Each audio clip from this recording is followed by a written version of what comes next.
अंधेरा गहराता जा रहा था। तारीख थी 23 मार्च 1931। जगह लाहौर सेंट्रल जेल। तीन नौजवान हंसते हुए अपने आखिरी सफर की ओर बढ़ रहे थे और अंग्रेजों को डर था कि अगर सुबह तक फांसी दी गई तो भारत में बगावत भड़क सकती है और भारी विरोध का सामना करना होगा। इसलिए तय समय से पहले ही इन्हें मार डालने का हुक्म दे दिया गया। समय था शाम 7:30 बजे। लेकिन यह मौत नहीं थी, यह क्रांति की अमर ज्योति थी जिसे कोई बुझा नहीं सकता था। यह कहानी शुरू होती है 28 सितंबर 1907 को, जब भगत सिंह का जन्म हुआ था। एक ऐसे परिवार में जो पहले से ही आज़ादी की लड़ाई में शामिल था। उनके पिता किशन सिंह और चाचा अजीत सिंह ब्रिटिश राज के खिलाफ आवाज उठाने वाले योद्धा थे। उनके घर में क्रांति की कहानियां बचपन से गूंजती थी, लेकिन असली आग 1919 में लगी जब जालियांवाला बाग हत्याकांड हुआ। 13 अप्रैल 1919 को बैसाखी का दिन था।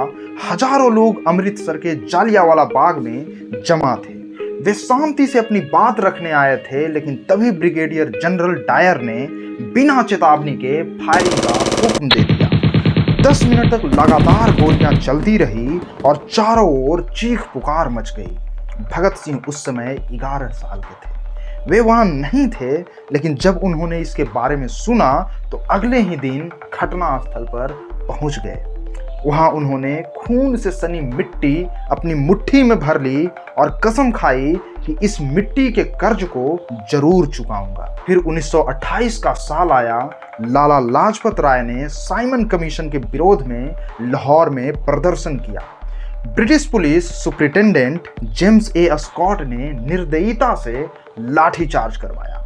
लाठियां सीने पर पड़ती रही, लेकिन लाला जी गरजते रहे और बोल रहे थे कि मेरे शरीर पर पड़ी हर लाठी ब्रिटिश साम्राज्य के ताबूत की कील बनेगी। लेकिन अत्यधिक चोट लगने के कारण लाला लाजपत राय जी की कुछ ही दिनों में निधन हो जाता है और तब क्रांतिकारी भगत सिंह ने कसम खाई कि इस अन्याय का बदला लिया जाएगा। उन्होंने अपने साथियों के साथ योजना बनाई कि स्कॉट को मार गिराया जाए, लेकिन गलती से पुलिस अफसर जॉन सॉन्डर्स मारा गया।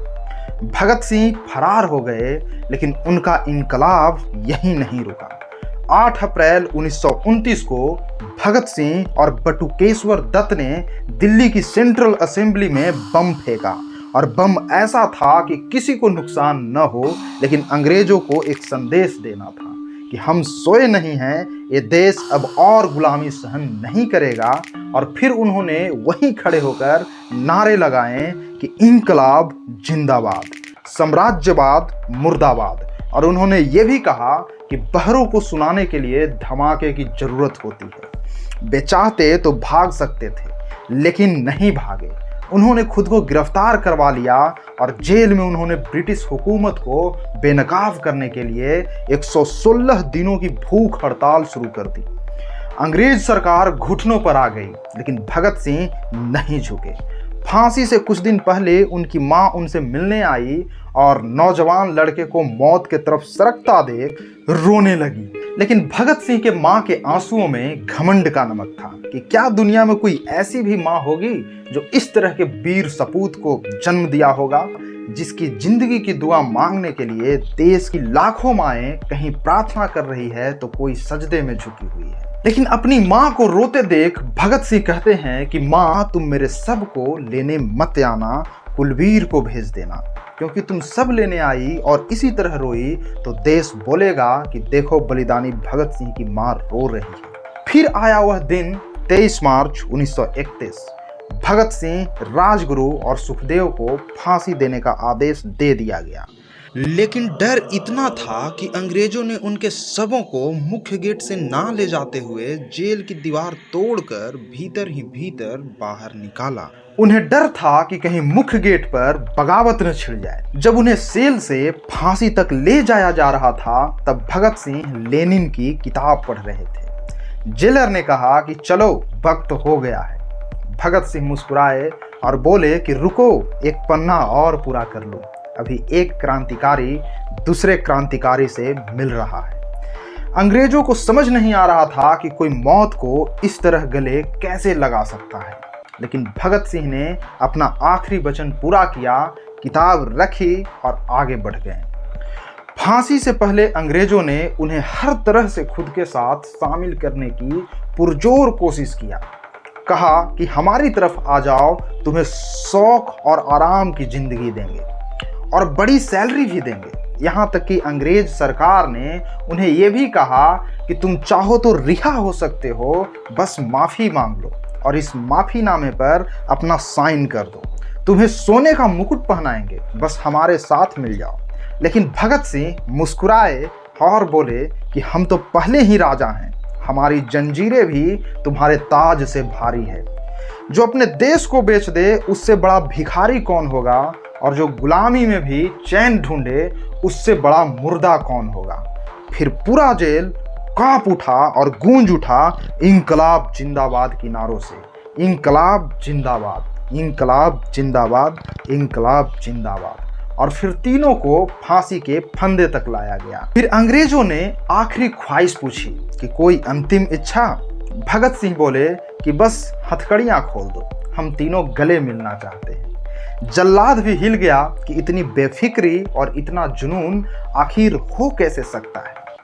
लेकिन फिर वही हुआ, आपस में गले मिले और फिर वही हुआ जिससे सारा देश स्तब्ध रह गया। तीनों ने हंसते हंसते फांसी के फंदे को इस तरह से चूम लिए जैसे कोई अपनी महबूबा को चूम रहा हो, क्योंकि उनकी महबूबा थी आज़ादी। फांसी के फंदे को गले में लगाकर जल्लाद लीवर खींच दिया, लेकिन भगत सिंह शहीद होकर भी मरे नहीं बल्कि अमर हो गए। वो विचार बनकर पूरे देश में फैल गए। अंग्रेजों ने सोचा था कि भगत सिंह की कहानी यहीं खत्म हो जाएगी, लेकिन वे गलत थे। उनका बलिदान आने वाली पीढ़ियों के लिए प्रेरणा बन गया। अब सवाल तुमसे है कि क्या तुम्हारे अंदर भगत सिंह की चिंगारी बाकी है, या वो भी फोन की स्क्रीन में रील्स देख देख कर जल के झुलस चुकी है। अगर जवाब है हाँ, तो सिर्फ 23 मार्च को नहीं, हर दिन कुछ ऐसा करो कि देश को तुम पर गर्व हो। और अंत में सिर्फ यही एक बात कहना चाहूँगा कि तू जिंदा है तो जिंदगी की जीत में यकीन कर। अगर कहीं है स्वर्ग तो उतार ला जमीन पर। ये गम के और 4 दिन, सितम के और 4 दिन, ये दिन भी जाएंगे गुजर, गुजर गए 1000 दिन। तो अपना टाइम रील्स में बर्बाद मत करो, देश के लिए जीना सीखो और हर दिन कुछ ऐसा करो जिससे तुम्हारा परिवार और पूरा देश तुम पर गर्व करे। जय हिंद, वंदे मातरम। अगर सहमत हो तो लाइक दबाओ और इस वीडियो को अपने निर्जीव दोस्तों तक पहुंचाओ। धन्यवाद।